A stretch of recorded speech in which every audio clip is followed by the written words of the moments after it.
In the last episode, we witnessed the first emergence from chaos. Gaia arose, the foundation, the solid earth upon which all existence would rest. Tartarus deepened, the abyss, the prison beneath all things. Eros emerged, the connection, the force that makes separate things unite. These three established the basic structure of reality.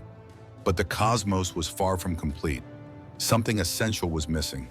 Something that would transform the cosmos from static to dynamic, from frozen eternity into living time. Welcome back to Mythology Flix. This is Season 1, Episode 3, Night and Darkness, Nyx and Erebus. Today, we witness the emergence of two more primordial powers, being so ancient, so fundamental, that even Zeus himself would one day fear them. And when we see them come together, we'll witness the first union in all of creation. The first time Eros manifests his power to create something new. By the end of this episode, you'll understand why darkness came before light, why night precedes day, and how from the deepest shadows, the brightest illumination would be born. You're about to witness the birth of mystery itself, and the moment when the cosmos gained a heartbeat. Let's continue. From chaos, darker than Tartarus and older than silence, darkness itself emerged. Erebus. Not the darkness when you turn off lights, not shadow cast by objects blocking the sun. This was primordial darkness, the darkness that existed before there was anything to illuminate. Erebus was the shadow beneath all things, the blackness between stars that didn't yet exist, the absence that defines presence, the void that gives shape to form. Think about this. If darkness is technically the absence of light, what was that absence called before the first light existed? Erebus, the darkness that exists on its own terms, without needing light to define it. He brought what Gaia, Tartarus, and Eros lacked. Absolute mystery. Gaia was solid, knowable. You could stand on her, understand her with your senses. Tartarus was deep, but theoretically measurable.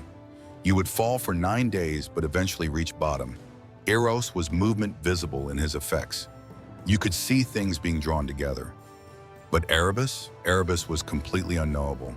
What cannot be seen, measured, understood, or defined. The hidden by nature, the veiled by essence.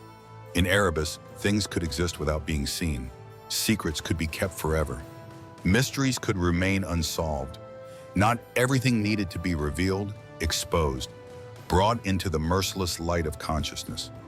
This was essential to the cosmos. Because a universe where everything is visible, everything is known, everything is exposed. That's a universe without privacy, without sacred space, without the dignity of the hidden, without the right for things to exist on their own terms, unseen, unobserved. Erebus gave the cosmos permission to have hidden depths, to contain more than meets the eye, to be true even when unobserved. But Erebus did not emerge alone. With him came his twin, his equal, his perfect complement, Nyx, the night. The Greeks understood a subtle distinction. Darkness and night are not the same thing. Erebus's absence of light, void, shadow, the space where nothing can be seen. Nyx's night as active presence, as living entity, as time and transformation embodied. When Nyx spreads her cloak across the cosmos, you don't just lose the sun, you enter an entirely different world. Because night is not just dark, night is total transformation. The world of night obeys different rules than the world of day. Different creatures emerge, different possibilities open. The very fabric of reality shifts. Dreams become possible. Fears take form. Secrets flourish. Night is when the world removes its daytime masks and reveals its true nature. And unlike Erebus, mysterious, unknowable, impossible to comprehend, Nyx was beautiful, terrifyingly, impossibly beautiful. The ancient poets described her, clothed in shadow substance that flowed like liquid silk, stars caught in her hair like living jewels, her form oscillating between presence and absence, visible and invisible, as if she existed in multiple realities simultaneously. She moved through the infant cosmos with a grace that suggested deep knowledge, secrets that no other being, not even Gaia, not even Eros, could comprehend. She knew secrets. Nyx was ancient even among primordials, older than the time that didn't yet exist, wiser than the wisdom that hadn't yet been born.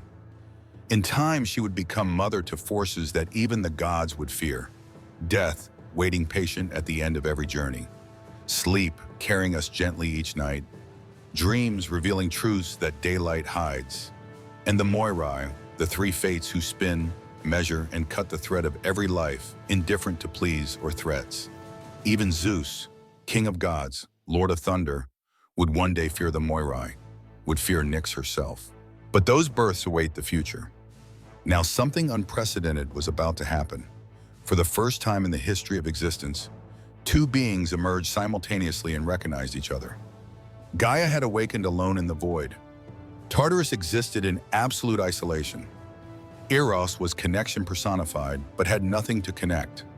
But Nyx and Erebus were different. They emerged together. Cosmic twins, perfect equals, absolute complements. And when they met, when their awareness touched for the first time, something awakened in the fabric of reality. Not love, not yet, not desire in the emotional sense that would come later, but pure recognition, primordial, inevitable. Here was an equal, here was a mirror, here was the complementary half that completed the whole. And Eros, who had waited, patient since his own birth, finally began his work. For the first time, there were two beings who could be drawn to each other. Erebus, infinite shadow, absolute mystery, the eternally hidden. Nyx, transforming night, terrible beauty, living secrets. They circled each other in the void. Not physical movement, space as we know it barely existed yet, but essential approach, fundamental attraction. Growing recognition that together they would be exponentially more than separate. Like two magnets feeling the force before touching. Like two musical notes harmonizing before sounding together.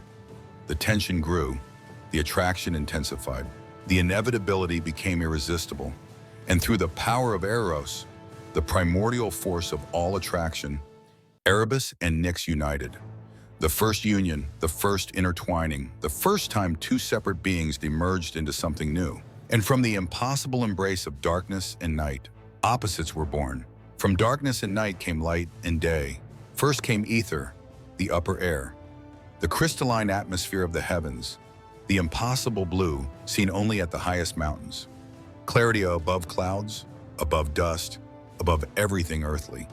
Ether was pure light before the sun existed, the principle of illumination itself. Where Erebus hid, ether revealed. Where Erebus kept secrets, ether exposed truths. Where Erebus was mystery, ether was clarity.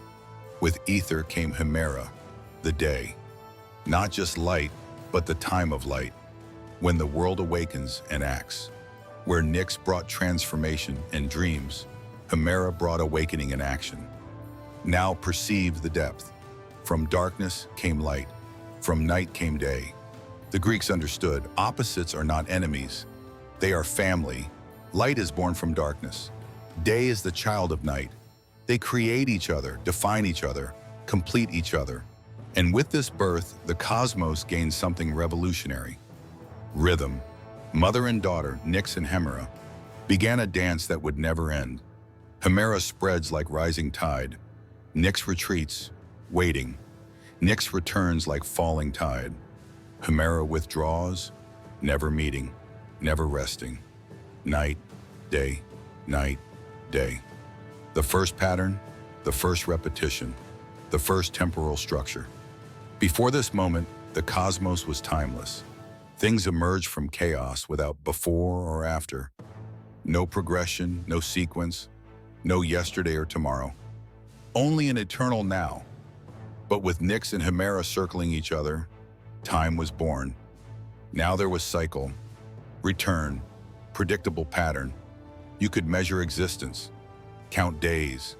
There was yesterday, Nyx reigned. There was today, Hemera reigns. There was tomorrow, Nyx will return. The cosmos awakened to time, because stories need time. Drama needs sequence. Change needs before and after. Without this cycle, there could be no narrative, no causation, no consequence. The universe would be eternal, but frozen, timeless, but meaningless. But now, with darkness rhythmically yielding to light, the cosmos had a heartbeat, and everything in Greek mythology happens within this rhythm. Gods born in night's dark womb reveal themselves in day's harsh light. Heroes depart at hopeful dawn and return at twilight carrying wisdom or death. Battles rage under the sun. Conspiracies hatch beneath the stars, all made possible because Nyx and Erebus united, because they produced Ether and Hemera, because they established the first cycle, the heartbeat of the cosmos. And Nyx did not stop creating. From her womb would come Hypnos, sleep; Thanatos, death; the Oneiroi, dreams; Nemesis, retribution; and the Moirai, the fates who spin, measure, and cut every life's thread. Even Zeus would fear the Moirai, would fear Nyx. But those births await the future. What you need to remember, Nyx and Erebus, darkness and night, emerged from chaos as the fourth and fifth primordials. They united, the first union of the cosmos. They produced opposites, Ether and Hemera, light and day. They established the rhythm that gives meaning to time. Without them, a timeless, frozen, meaningless cosmos. With them, pattern, cycle, the heartbeat of existence. In the next episode, something new will happen. Gaia, feeling the pull of Eros within her, will do something unprecedented. She will create without a partner, give birth from herself alone. From Earth will come sky. Gaia will birth Uranus, and when they unite, they will produce the first true generation of Sun. The Titans are coming. This has been episode 3 of Mythology Flix, Night and Darkness. Next time, the sky is born. Gaia creates her equal, Uranus rises, and the first great union will produce the mighty Titans. Until then, remember, you live in the cycle established by Nyx and Hemera. Night and day, darkness and light, the rhythm that makes time meaningful and stories possible. See you in the next episode.